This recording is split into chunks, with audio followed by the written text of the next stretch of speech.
ಎಲ್ರಿಗೂ ನಮಸ್ಕಾರ. Welcome to Enlight YouTube channel. I am Mallikarjun. So Enlight YouTube ಚಾನಲ್ಗೆ ನಿಮಗೆ ಸ್ವಾಗತ.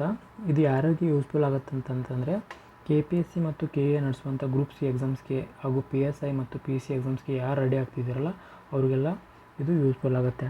ಇಲ್ಲಿ ಏನೇನು ಅಪ್ಲೋಡ್ ಮಾಡ್ತೇವೆ ಅಂತಂತಂದರೆ ಡೈಲಿ ಕರೆಂಟ್ ಅಫೇರ್ಸ್ ಅಂದರೆ 5 to 10 current affairs we will source from the PIB news ಅಂದರೆ ಪಬ್ಲಿಕ್ ಇನ್ಫಾರ್ಮೇಷನ್ ಬ್ಯೂರೋ ಅಂತಿದೆಯಲ್ಲ ಅಲ್ಲಿ, ಮತ್ತು ಇಂಪಾರ್ಟೆಂಟ್ ನ್ಯೂಸ್ ಪೇಪರಲ್ಲಿ ಲೈಕ್ ಪ್ರಜಾವಾಣಿ ಆಯಿತು, ಹಿಂದೂ ನ್ಯೂಸ್ ಪೇಪರಲ್ಲಿ ಯಾವುದೇ ಇಂಪಾರ್ಟೆಂಟ್ ಆರ್ಟಿಕಲ್ ಬಂದರೂ ಅಲ್ಲಿಂದ ಸೋರ್ಸ್ ಮಾಡಿ ನಾವು ಕ್ವಶನ್ ಫಾರ್ಮೇಟಲ್ಲಿ ಕನ್ನಡ ಮತ್ತು ಇಂಗ್ಲೀಷಲ್ಲಿ ಎರಡರಲ್ಲಿ ಕ್ವಶನ್ ಫಾರ್ಮೇಟ್ ಮಾಡಿ ಡೈಲಿ ಯೂಟ್ಯೂಬಲ್ಲಿ ಕರೆಂಟ್ ಅಫೇರ್ಸ್ ಮೂಲಕ ನಿಮಗೆ ತಲುಪಿಸ್ತೀವಿ. ಓಕೆನಾ. ಹಾಗೆ ಪ್ರತಿಯೊಂದು ಕ್ಲಾಸ್ ಆದ ನಂತರ ಅದು PDF ಫಾರ್ಮೇಟು ನಮ್ಮದೇ ಆದಂಥ ಎನ್ಲೈಟ್ ಟೆಲಿಗ್ರಾಮ್ ಚಾನಲಲ್ಲಿ ಅಲ್ಲಿ ಅಪ್ಲೋಡ್ ಮಾಡಿರ್ತೀವಿ. ನೀವು ಕ್ಲಾಸ್ ಮುಗಿದ್ಮೇಲೆ ಬೇಕಾದ್ರೆ ಅದನ್ನು ಡೌನ್ಲೋಡ್ ಮಾಡ್ಕೋಬೋದು. ಅದಕ್ಕೆ ಬೇಕಾದಂಥ ಲಿಂಕ್ನ ಡಿಸ್ಕ್ರಿಪ್ಷನಲ್ಲಿ ಕೊಟ್ಟಿರ್ತೇವೆ. ಸೊ ಟೈಮ್ ವೇಸ್ಟ್ ಮಾಡಿದೆ, ಇವತ್ತಿನ ಕ್ಲಾಸ್ ಸ್ಟಾರ್ಟ್ ಮಾಡೋಣ. So the first question is primary objective of Kapas Kisan app is to ಅಂತ. ಅಂದರೆ ಕಪಾಸ್ ಕಿಸಾನ್ ಆ್ಯಪ್ನ ಮುಖ್ಯ ಉದ್ದೇಶವೇನು ಅಂತ ಫಸ್ಟ್ ಕ್ವಶನ್ ಇದೆ. ಸೊ ಇದು ಯಾಕಪ್ಪ ಇಂಪಾರ್ಟೆಂಟ್ ಆಗುತ್ತೆ ಅಂತಂದರೆ ರೀಸೆಂಟ್ಲಿ ಸೆಂಟ್ರಲ್ ಗೌರ್ಮೆಂಟ್ ಏನು ಮಾಡುತ್ತೆ, ಕಪಾಸ್ ಕಿಸಾನ್ ಆ್ಯಪ್ನ ಲಾಂಚ್ ಮಾಡುತ್ತೆ. ಇದು ಆಲ್ಮೋಸ್ಟ್ 600 crore rupees ಒಂದು ಪ್ರಾಜೆಕ್ಟ್ ಇದೆ. ಏನಪ್ಪ ಅಂತಂತಂದರೆ ಹೈ ಡೆನ್ಸಿಟಿ ಪ್ಲಾಂಟೇಷನ್ ಮೆಥಡ್ ಅಂತ ಒಂದು ಮೆಥಡ್ ಇದೆ. ಇದನ್ನು ಅಗ್ರಿಕಲ್ಚರಲ್ಲಿ ಪ್ರಾಕ್ಟೀಸ್ ಮಾಡ್ತಾರೆ. ಏನಂದರೆ ಪರ್ ಯೂನಿಟ್ ಆಫ್ ಏರಿಯಾದಲ್ಲಿ ಹೈ ಲೆವೆಲ್ ಪ್ರೊಡಕ್ಷನ್ನ ಹೆಚ್ಚಿಗೆ ಮಾಡೋದು. ಇದನ್ನು ಫಸ್ಟ್ ನಾವು ಗೌರ್ಮೆಂಟ್ ಆಫ್ ಇಂಡಿಯಾ ಎಲ್ಲಿ ಮಾಡಿರ್ತದೆ ಅಂತಂದರೆ ಮಹಾರಾಷ್ಟ್ರದಲ್ಲಿ ಮಾಡಿರ್ತೈತೆ. ಸೊ ರೀಸೆಂಟಾಗಿ ಇದನ್ನು ತೆಲಂಗಾಣದಲ್ಲಿ ಟ್ರೈ ಮಾಡಬೇಕಂತ ಪ್ಲ್ಯಾನ್ನ ಇಲ್ಲಿಗೆ ಇಂಪ್ಲಿಮೆಂಟ್ ಮಾಡಬೇಕಂತ ಪ್ಲ್ಯಾನ್ ಮಾಡ್ತಾರೆ. ಅದಕ್ಕೆ ಕಾರಣ ಅಲ್ಲಿರೋಂಥ ರೈತರಿಗೆ ಅಂದರೆ ಆಲ್ ಓವರ್ ಇಂಡಿಯಾ ಇರೋಂಥ ರೈತರಿಗೆ ಯೂಸ್ ಆಗಲಿ ಅಂತ ಈ ಕಪಾಸ ಕಿಸಾನ್ ಆ್ಯಪ್ ಅಂತ ಲಾಂಚ್ ಮಾಡ್ತಾರೆ. ಓಕೆನಾ. ಈ ಆ್ಯಪ್ ಇಂಟೆನ್ಷನ್ ಏನಂತಂತಂದರೆ ಇಲ್ಲಿ ಫಾರ್ಮರ್ಸ್ ಏನು ಕಾಟನ್ ಬೆಳೀತಾರಲ್ಲ ಅವರು ತಮ್ಮ ಮಾರ್ಕೆಟ್ನ ತಾವೇ ಹುಡ್ಕೋಬೋದು ಮತ್ತು ಆನ್ಲೈನ್ ಮೂಲಕ ಸ್ಲಾಟ್ನ ಬುಕ್ ಮಾಡ್ಕೋಬೋದು ಟು ಸೆಲ್ ದೇರ್ ಪ್ರಾಡಕ್ಟ್. ಇದರಿಂದ ಮಿಡಲ್ ಮ್ಯಾನ್ ಏನಿರ್ತಾರಲ್ಲ ಸೊ ಮಿಡಲ್ ಮ್ಯಾನ್ನ ನಾವು ಅವಾಯ್ಡ್ ಮಾಡ್ದಂಗೆ ಆಗುತ್ತೆ. ಇದರಿಂದ ಫಾರ್ಮರ್ಸ್ಗೆ ಯಾವುದೇ ಕಮಿಷನ್ ಪೇ ಮಾಡಬೇಕಾಗಿಲ್ಲ. ಅದರಿಂದ ಅವ್ರಿಗೆ ಖಚಿತವಾದ ಬೆಲೆ ಸಿಗುತ್ತೆ, ಅಂದರೆ ಫೇರ್ ಪ್ರೈಸಿಂಗ್ ಅವ್ರಿಗೆ ಸಿಗುತ್ತೆ. ಸೊ ಇದರ ಇಂಟೆನ್ಷನ್ ಆಗಿರುತ್ತೆ. So the correct answer is stream line cotton selling and ensure the fair pricing ಅಂತ. ಹತ್ತಿ ಮಾರಾಟವನ್ನು ಸುಗಮಗೊಳಿಸಿ ಮತ್ತು ನ್ಯಾಯವಾದ ಬೆಲೆ ಖಚಿತಪಡಿಸುವುದೇ ಈ ಕಪಾಸ್ ಕಿಸಾನ್ ಆ್ಯಪ್ನ ಮುಖ್ಯ ಉದ್ದೇಶವಾಗಿರ್ತೈತೆ. ಓಕೆನಾ. ಸೊ ನೆಕ್ಸ್ಟ್ ಕ್ವಶನ್ ನೋಡೋಣ. The pilot bamboo plantation project in Telangana aims to ಅಂತ. ತೆಲಂಗಾಣದ ಆದಿಲಾಬಾದ್ ಜಿಲ್ಲೆಯ ಪೈಲಟ್ ಬಿದಿರು ತೋಟದ ಯೋಜನೆ ಉದ್ದೇಶವೇನಂತ. ಸೊ ಇದು ಆನ್ಸರ್ ಏನಂತಂದರೆ restore traditional livelihoods of the Kolam tribe. ಏನಂತಂದರೆ ಒಂದು ಕೋಲಂ ಟ್ರೈಬ್ ಅಂತ ಇದೆ ಎಲ್ಲಿ ತೆಲಂಗಾಣದಲ್ಲಿ. ಅವ್ರದ್ದು ಲೈವ್ಲಿಹುಡ್ನ ರೀಸ್ಟೋರ್ ಮಾಡೋಕ್ಕೆ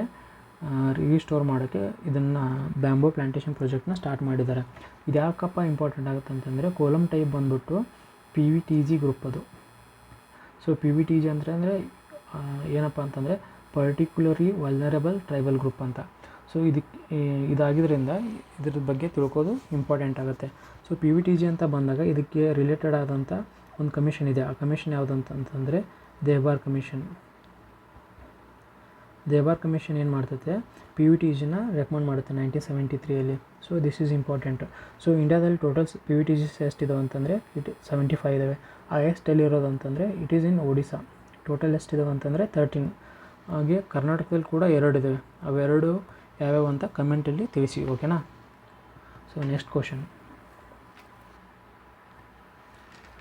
which Latin American country recently become the first to legalised euthanasia through the dignified death bill ಅಂತ. ಸೊ ಇಲ್ಲಿ ಲ್ಯಾಟಿನ್ ಅಮೇರಿಕಾದಲ್ಲಿ ಗೌರವಯುತ ಮರಣ ಮಸೂದೆಯ ಮೂಲಕ ಮರಣ ಸಹಾಯ ಕಾನೂನುಬದ್ಧಗೊಳಿಸಿದ ಮೊದಲ ದೇಶ ಯಾವುದು ಅಂತ. ಸೊ ಇಲ್ಲಿ ಲ್ಯಾಟಿನ್ ಅಮೇರಿಕನ್ ಕಂಟ್ರಿ ಯಾವ್ಯಾವಪ್ಪ ಅಂತಂದರೆ ನಾರ್ತ್ ಅಮೇರಿಕಾದಲ್ಲಿರೋಂಥ ಮೆಕ್ಸಿಕೋ ಸೌತ್ ಪಾರ್ಟಲ್ಲಿ ಬರುತ್ತೆ. ಓಕೆನಾ. ಮತ್ತು ಸೆಂಟ್ರಲ್ ಅಮೇರಿಕಾ ಹಾಗೂ ಸೌತ್ ಅಮೇರಿಕಾ ಇವೇನಿದಾವಲ್ಲ ಇವೆಲ್ಲ ಕಂಟ್ರೀಸ್ಗೂ ಲ್ಯಾಟಿನ್ ಅಮೇರಿಕಾ ಅಂತ ಕರೀತಾರೆ. ಓಕೆನಾ. ಅಂದರೆ ಅನ್ಡೆವಲಪ್ಡ್ ಅಂತಾರೆ. ಸೊ ಇದು ಯಾವ ಕಂಟ್ರಿ ಇದನ್ನು ಯುಥೇನೇಷಿಯಾನ ಡಿಗ್ನಿಫೈಡ್ ಡೆತ್ ಅಂತ ಡಿಕ್ಲೇರ್ ಮಾಡಿದ್ದಾರೆ ಅಂದರೆ ಇಟ್ ಈಸ್ ಉರುಗ್ವೆ. ಓಕೆನಾ. ಉರುಗ್ವೆ. ಯುಥೇನೇಷಿಯಾ ಏನಂತಂತಂದರೆ it is painless killing of a person or a animal. ಯಾರಿಗೆ ಇನ್ಕ್ಯೂರಬಲ್ ಡಿಸೀಸ್ ಇರುತ್ತಲ್ಲ ಅವ್ರಿಗೆ ಪೇನ್ಲೆಸ್ ಡೆತ್ ಕೊಡೋದು. ಅದನ್ನು ಅಂದರೆ ಮರಣದಂಡನೆ ಹೆಂಗಂತಂದರೆ ಒಂದು ಗೌರವಾನ್ವಿತ ಅವ್ರಿಗೆ ಡೆತ್ ಕೊಡೋದಕ್ಕೆ ಯುಥೇನೇಷಿಯಾ ಅಂತಾರೆ. ಇವನ್ it is legal in India. ಏಷ್ಯಾದಲ್ಲಿ 2 ಕಂಟ್ರಿಯಲ್ಲಿ ಲೀಗಲ್ ಇದೆ. ಅವು ಯಾವ್ಯಾವಪ್ಪ ಅಂತಂದರೆ ಒಂದು ಇಂಡಿಯಾ ಮತ್ತು ಇನ್ನೊಂದು ತೈವಾನ್. ಓಕೆನಾ. ಇದು ಯಾಕೆ ಇಂಪಾರ್ಟೆಂಟ್ ಆಗುತ್ತೆ ಅಂತಂದರೆ ರೀಸೆಂಟಾಗಿ ಸುಪ್ರೀಂ ಕೋರ್ಟ್ ಏನು ಹೇಳುತ್ತೆ ಅಂತಂದರೆ ಪಾರ್ಲಿಮೆಂಟ್ಗೆ ಒಂದು ಡೈರೆಕ್ಷನ್ ಕೊಡುತ್ತೆ. ಕ್ಯಾಪಿಟಲ್ ಪನಿಷ್ಮೆಂಟ್ ಕೊಡ್ತಾರಲ್ಲ, ಕ್ಯಾಪಿಟಲ್ ಪನಿಷ್ಮೆಂಟ್ ಅಂತಂದರೆ ಮರಣದಂಡನೆ. ಸೊ ಮರಣದಂಡನೆ ಮಾಡ್ಬೇಕಾದ್ರೆ ಇಂಡಿಯಾದಲ್ಲಿ ಏನು ಮಾಡ್ತೇವೆ ಅಂತಂದರೆ ನೇಣಿಗೆ ಹಾಕ್ತಿದ್ದೀವಿ. ನೇಣಿಗೆ ಹಾಕೋದ್ರಿಂದ ಒಂದು ಪರ್ಸನ್ ಅದಕ್ಕೆ ತುಂಬ ಪೇನ್ ಅನುಭವಿಸ್ತಾರೆ.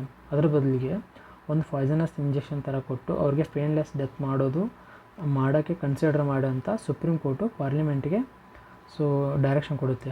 ಆ ಥರ ಇರೋದ್ರಿಂದ ಇದಕ್ಕೆ ಕನೆಕ್ಟ್ ಮಾಡಿ ಇದನ್ನು ಓದ್ಕೋಬೋದು, ಇಂಪಾರ್ಟೆಂಟ್ ಅಂತ. So next question, which country has agreed to allow India to establish a satellite station in Chagos archipelago ಅಂತ. ಚಾಗೋಸ್ ದ್ವೀಪ ಸಮೂಹದಲ್ಲಿ ಉಪಗ್ರಹ ಕೇಂದ್ರವನ್ನು ಸ್ಥಾಪಿಸಲು ಭಾರತಕ್ಕೆ ಅನುಮತಿ ನೀಡಿರುವ ದೇಶ ಯಾವುದು? ಆನ್ಸರ್ ಯಾವುದು ಅಂತಂದರೆ ಮಾರಿಷಿಯಸ್ಸು ಒಂದು ಐಸ್ಲ್ಯಾಂಡ್ ಕಂಟ್ರಿ. ಎಲ್ಲಿದೆ ಅಂತಂದರೆ ಇಂಡಿಯನ್ ಓಷನಲ್ಲಿ ಬರೋಂಥ ಐಸ್ಲ್ಯಾಂಡ್ ಕಂಟ್ರಿ. ಎಲ್ಲಂದರೆ ಮಡ್ಗಸ್ಕರ್ ಇದೆಯಲ್ಲ, ಅದ್ರ ಬಾಜು ಮಾರಿಷಿಯಸ್ ಅಂತ ಬರುತ್ತೆ. ಇಲ್ಲಿ ಚಾಗೋಸ್ ಐಸ್ಲ್ಯಾಂಡ್ ಅಂತ ಬರುತ್ತಲ್ಲ, ಅಲ್ಲಿ ಚಾಗೋಸ್ ಒಂದು ದ್ವೀಪ ಸಮೂಹದಲ್ಲಿ ಇವ್ರು ಏನು ಮಾಡ್ತಾರೆ, ಇಂಡಿಯಾಕ್ಕೆ ಉಪಗ್ರಹ ಕೇಂದ್ರವನ್ನು ಸ್ಥಾಪಿಸೋಕ್ಕೆ ಪರ್ಮಿಷನ್ ಕೊಡ್ತಾರೆ. ಓಕೆ, ಇದರಿಂದ ಇಂಡಿಯಾಕ್ಕೆ ಏನು ಯೂಸ್ ಆಗುತ್ತೆ ಅಂತಂದರೆ it can track the satellite images. India ಏನು ಮಾಡ್ಬೋದು ಅಂತ ಇಂಡಿಯನ್ ಓಷನಲ್ಲಿ ಮಾನಿಟರ್ ಮಾಡ್ಬೋದು ಈ ರೀಸನ್ನ. ಇದರಿಂದ ಸೆಕ್ಯೂರಿಟಿ ಪರ್ಪಸ್ಗೆ ಇದು ಒಳ್ಳೆ ಇಂಪಾರ್ಟೆಂಟ್ ಸ್ಟ್ರಾಟಜಿಕ್ ಮೂವ್ ಆಗ್ಬೋದು. ಓಕೆನಾ. Next question, who won the Nobel Peace Prize for promoting democratic rights in Venezuela? So ವೆನಿಜುವೆಲಾದಲ್ಲಿ ಪ್ರಜಾಸತ್ತಾತ್ಮಕ ಹಕ್ಕುಗಳನ್ನು ಉದ್ದೇಶಿಸಿದ್ದಕ್ಕಾಗಿ ಶಾಂತಿ ಬೃಹತ್ ಪ್ರಶಸ್ತಿಯನ್ನು ಯಾರಿಗೆ ನೀಡಲಾಗಿತ್ತು ಅಂತ ಕ್ವಶನ್ ಇದೆ. ಸೊ ಇದು ಆನ್ಸರ್ ಏನಂತ ಅಂತಂದರೆ ಮ್ಯಾರಿಯಾ ಕೋರಿನಾ ಮಚಾಡೋ ಅಂತ. ಸೊ ಇವ್ರೇನು ಮಾಡ್ತಾರೆ, ಡೆಮೋಕ್ರೆಟಿಕ್ ರೈಟ್ಸ್ನ ಪ್ರಮೋಟ್ ಮಾಡ್ತಾರೆ ಇಲ್ಲಿ ವೆನಿಜುವೆಲಾದಲ್ಲಿ. ಅದಕ್ಕೆ ಅವ್ರಿಗೆ ಪೀಸ್ ಪ್ರೈಸ್ ಸಿಗ್ತೈತೆ 2025. So Nobel prize every year news ಇರೋದ್ರಿಂದ ಇದಕ್ಕೆ ರಿಲೇಟೆಡ್ ಸ್ಟ್ಯಾಟಿಕ್ ಜಿಕೆನ ಕವರ್ ಮಾಡೋದು ಇಂಪಾರ್ಟೆಂಟು. ಇದರಲ್ಲಿ ನೊಬೆಲ್ ಪ್ರೈಸ್ ಯಾವಾಗ ಸ್ಟಾರ್ಟ್ ಆಯ್ತು ಅಂತಂದರೆ 1901 ನೊಬೆಲ್ ಪ್ರೈಸ್ ಸ್ಟಾರ್ಟ್ ಆಗುತ್ತೆ. ಇದು ಯಾಕೆ ಸ್ಟಾರ್ಟ್ ಆಗುತ್ತೆ ಅಂತಂದರೆ ಆಲ್ಫ್ರೆಡೋ ನೊಬೆಲ್ ಅಂತ ಇರ್ತಾರೆ, ಅವ್ರು ಡೆತ್ ಆಗುತ್ತೆ. ಅವ್ರ ಡೆತ್ ಆ್ಯನಿವರ್ಸಿಗೆ ಈ ಪ್ರೈಸ್ ಕೊಡಬೇಕಂತ 1901 ಸ್ಟಾರ್ಟ್ ಮಾಡ್ತಾರೆ. ಹಾಗೆ 1901 ಎಲ್ಲ ಸೆಷನಲ್ಲಿ ಸ್ಟಾರ್ಟ್ ಆಗುತ್ತೆ. ಮೆಡಿಸಿನ್ ಕೊಡ್ತಾರೆ, ಲೈಕ್ ಫಿಸಿಕ್ಸ್ ಕೊಡ್ತಾರೆ, ಫೀಸ್ ಕೊಡ್ತಾರೆ. But 1969 for the first time ಎಕನಾಮಿಕ್ಸ್ಗೆ ಈ ಪ್ರೈಸ್ನ ಕೊಡ್ತಾರೆ. ಓಕೆನಾ. ಮತ್ತು ಇಂಡಿಯನ್ ಕಂಟೆಕ್ಸ್ಟಲ್ಲಿ ಏನು ಇಂಪಾರ್ಟೆಂಟ್ ಅಂತಂದರೆ first Indian who got the Nobel prize ಅಂತಂದರೆ ಇಟ್ ಈಸ್ ರವೀಂದ್ರನಾಥ್ ಟಾಗೂರ್ ಅವ್ರಿಗೆ 1913 ನೊಬೆಲ್ ಪ್ರೈಸ್ ಸಿಗ್ತೈತಿ. ಯಾವುದಕ್ಕಪ್ಪ ಅಂತಂದರೆ in the field of literature. ಯಾವ ಕೃತಿಗೆ ಸಿಗುತ್ತೆ ಅಂತಂದರೆ ಗೀತಾಂಜಲಿ ಅಂತ ಅವ್ರದ್ದೊಂದು ಲಿಟ್ರೇಚರ್ ಇರುತ್ತೆ, ಅದಕ್ಕೆ ಇವ್ರಿಗೆ ನೊಬೆಲ್ ಪ್ರೈಸ್ ಸಿಗುತ್ತೆ 1913. ಅದೇ ಥರ ಸೆಕೆಂಡ್ ಪ್ರೈಸ್ ಸಿಗೋದು ಸಿ ವಿ ರಮನ್ ಅವ್ರಿಗೆ 1930 ಸಿಗುತ್ತೆ. ಇವ್ರಿಗೆ ರಾಮನ್ ಎಫೆಕ್ಟ್ ಅಂತ ಒಂದು ಕಂಡುಹಿಡಿತಾರಲ್ಲ, ಆ ಕೆಲಸಕ್ಕೆ ಇವ್ರಿಗೆ ನೊಬೆಲ್ ಪ್ರೈಸ್ ಸಿಗುತ್ತೆ 1930. ಅದೇ ಥರ ಈಗ ರೀಸೆಂಟಾಗಿ ನೋಡಿದರೆ ಇಟ್ ಈಸ್ ಇನ್ 2019 ಎಕನಾಮಿಕ್ಸ್ ಕೆಟಗರಿಯಲ್ಲಿ ಅಭಿಜಿತ್ ಬ್ಯಾನರ್ಜಿ ಅಂತ ಇದ್ದಾರೆ, ಅವ್ರಿಗೆ ನೊಬೆಲ್ ಪ್ರೈಸ್ ಸಿಕ್ಕಿದೆ. ಇವರೆಲ್ಲ ಇಂಡಿಯಾದಿಂದ ತೊಗೊಂಡವರು. ಸೊ ಈ ಥರ ಕರೆಂಟ್ ಅಫೇರ್ಸ್ ಓದೋದು ಒಳ್ಳೆ.